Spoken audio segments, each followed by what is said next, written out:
sekarang kita membahas mengenai basis kranii, ya, atau tulang dasar tengkorak. Ini tampilan basis kranii. Jadi kalau kita ambil kranium kita dibagi secara transversal, bagian atasnya dilepaskan, tampaklah gambaran seperti ini untuk melihat basis kranii. Ya, di sini kita juga bisa lihat nih penjelasan yang kemarin bahwa tulang kranium itu terdiri dari dua tulang kompakta, ada tabula interna, ini ya, tabula interna bagian dalam, dan tabula eksterna yang bagian luar, dan di tengah-tengahnya ada bagian yang berongga namanya diploid. Ya, di sini pada bagian basis kranii ini ada 3 fossa. Ya, 3 fossa. Di sini kita mau lihat ya, fossa ataupun cekungan. Nah, terlihat ya ada 3 fossa. Nah, ini fossa anterior, fossa kranii anterior, ini fossa kranii media, ini fossa kranii posterior. Pentingnya apa nih belajar fossa ini? Jadi nanti kita pada kondisi klinis ada namanya fraktur basis kranii. Dan fraktur basis kranii itu dibagi menjadi anterior, media, dan posterior. Nah, itu kaitannya dengan gejala klinisnya.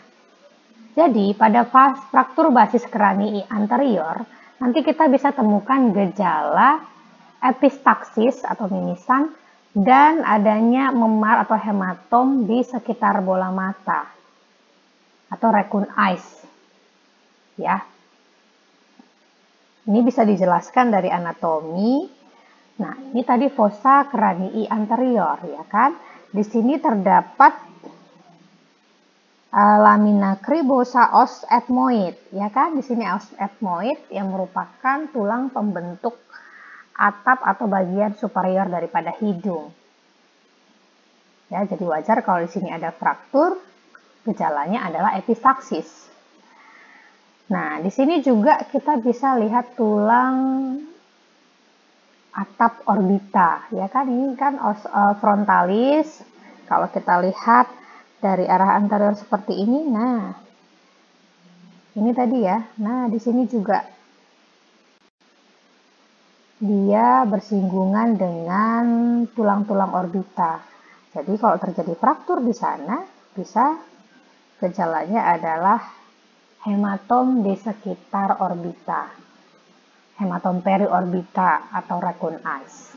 Kemudian untuk yang fraktur basis kranii media, kita lihat ini tadi fossa kranii media. Kalau terjadi fraktur di sana, gejala yang bisa kita lihat itu adalah otore atau keluarnya darah, otoragia ya, keluarnya darah dari telinga. Kita bisa lihat ini fossa kranii medianya, dia berhubungan dengan telinga. Ya, baik yang kiri maupun yang kanan. Kemudian untuk fossa kranii posterior, kalau terjadi fraktur basis kranii yang posterior, gejala yang bisa kita lihat itu adalah hematom di sekitar processus mastoideus. Ini ya, karena memang processus mastoideus itu letaknya pada posterior daripada basis kranii. Ya, bagian dari fossa kranii posterior. Selanjutnya, pada basis kranii ini juga kita bisa melihat tulang-tulang penyusun kranium, ya. Di sini ada os frontale. Ini os frontale. Kemudian pada bagian os frontale ini kita bisa lihat ini tadi ya, bagian dari os ethmoidale. Ya, ini sudah dijelaskan lebih detail pada blok 11 yang lalu. Di sini ada lamina cribosanya. Ya. Kemudian ini ada yang bentuknya seperti sayap ini, ada os sphenoidale. Dan ini ada os temporale. Ya, ini yang dexter, ini yang sinisternya. Kemudian pada bagian posterior itu ada os occipital. Nah, os parietalnya sebagian besar sudah terangkat ya, ini sisanya. Os parietal. Nah, berikutnya, pada basis krani ini juga terdapat beberapa celah, lubang, atau saluran, ya, cekungan. Nah, sebagiannya itu merupakan tempat keluar atau tempat lewatnya nervus cranialis. Ya, nervus cranialis kita ada 12, seperti di kuliah kita kemarin. Jadi pada basis krani ini nanti kita lihat ada beberapa foramen ataupun kanalis, tempat lewatnya atau tempat keluarnya nervus cranialis. Nah, yang pertama di sini kita lihat ini ada lamina cribosa dari os ethmoidale. Kita ingat bentuknya cribiformis. Ya, cribiformis bentuknya seperti saringan ya. Ini tempat lewatnya atau tempat terletaknya nanti nervus olfactorius yang berperan untuk fungsi penghidu atau penciuman. Ya, karena memang nanti letak ethmoidalis ini berhubungan dengan hidung seperti saya jelaskan tadi. Berikutnya itu ada canalis opticus. Ya, canalis opticus. Nih, kita bisa lihat ini seperti saluran ya. Canalis opticus. Ini yang sinister, ini yang dexternya. Canalis opticus. Tempat lewatnya nervus opticus. Berikutnya itu ada fissura orbitalis superior. Nih ya, fissura orbitalis superior. Fissura orbitalis superior ini merupakan tempat lewatnya nervus cranialis yang mengarah ke mata, yaitu yang mengatur gerakan bola mata, nervus oculomotorius, nervus trochlearis, dan nervus abducens. Ya, 3, 4, dan 6. Selain itu, pada fissura orbitalis superior ini juga akan lewat nervus trigeminus cabang optalmik. Ya, yang mempersarafi untuk sensorik daripada regio mata. Jadi, fissura orbitalis ini juga terdapat sepasang ya, ini yang sinisternya. Kalau kita lihat yang kanannya dari arah kanan, nih, ini fissura orbitalis superior yang dexternya. Berikutnya itu ada fissura rotundum. Ya, fissura rotundum. Ini fissura rotundum atau foramen rotundum ya. Foramen rotundum. Ini foramen rotundum. Ini merupakan tempat lewatnya nervus trigeminus cabang kedua yang menuju ke maksila. Ya, ini untuk yang dexter, ini yang sinister. Foramen rotundum yang sinister. Berikutnya ada foramen lacerum. Ya, ini foramen lacerum, ini yang sinister, ini yang dexter.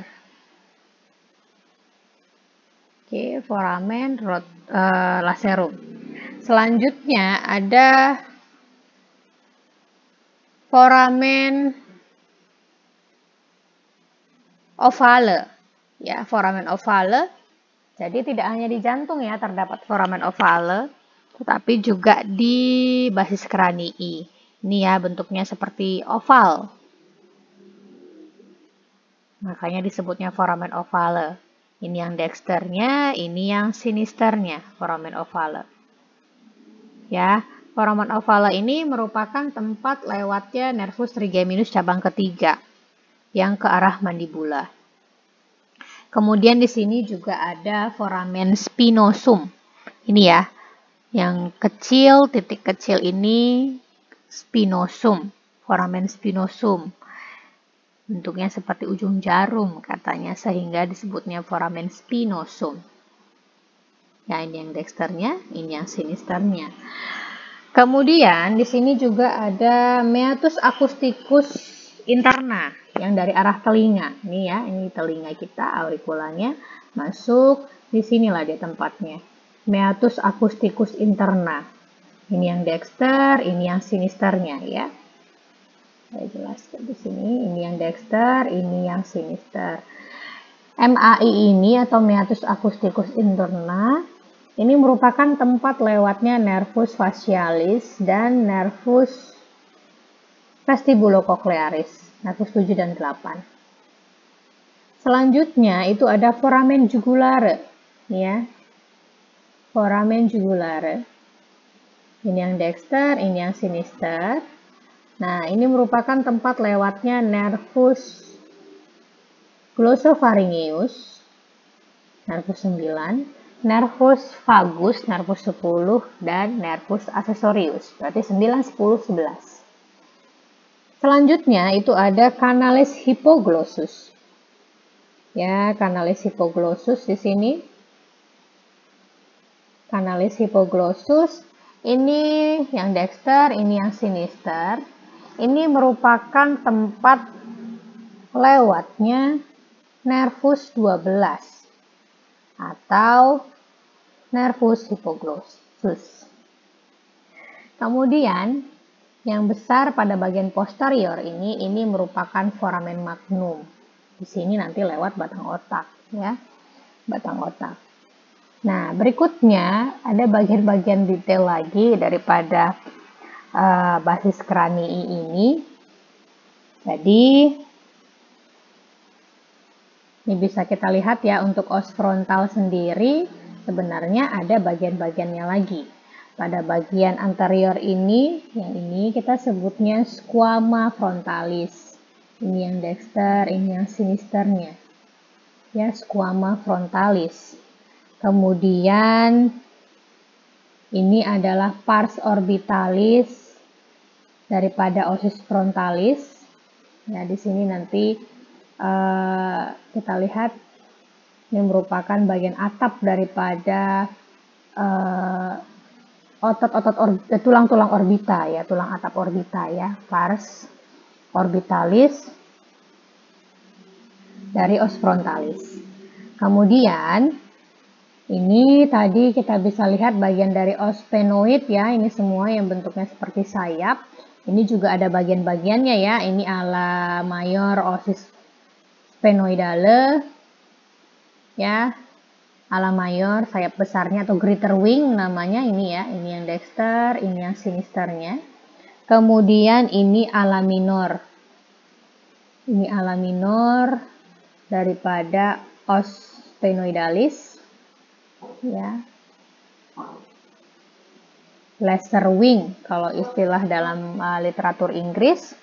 Kemudian ini ada di sini ada sulcus prechiasmaticum. Jadi kalau kita perhatikan tadi ini canalis opticalis ya kan.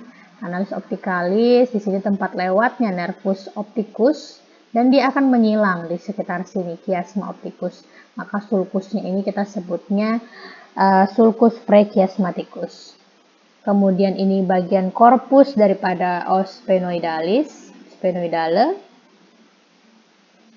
Selanjutnya ini ada untuk os temporal, ini ya, ini os temporal. Kita bisa lihat di sini ini ada squama. Jadi bagian squama pars temporalis.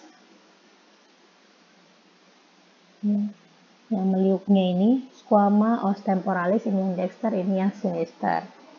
Kemudian di sini kita juga bisa lihat ini ada namanya dorsum sella.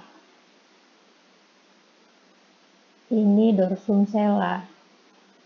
Nanti ada kaitannya dengan sella tursika yang kita bahas pada blok 12 kemarin, cekungan tempat glandula hipofise. Ini dorsum sellanya. Kemudian ini clivus, nama strukturnya clivus.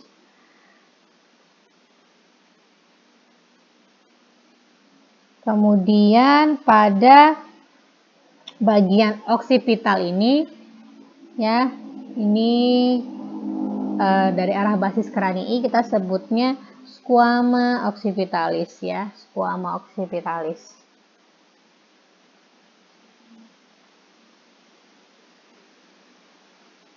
Oke, sekian untuk basis keranii ini. Kita akan lanjut ke cerebri atau cerebrum.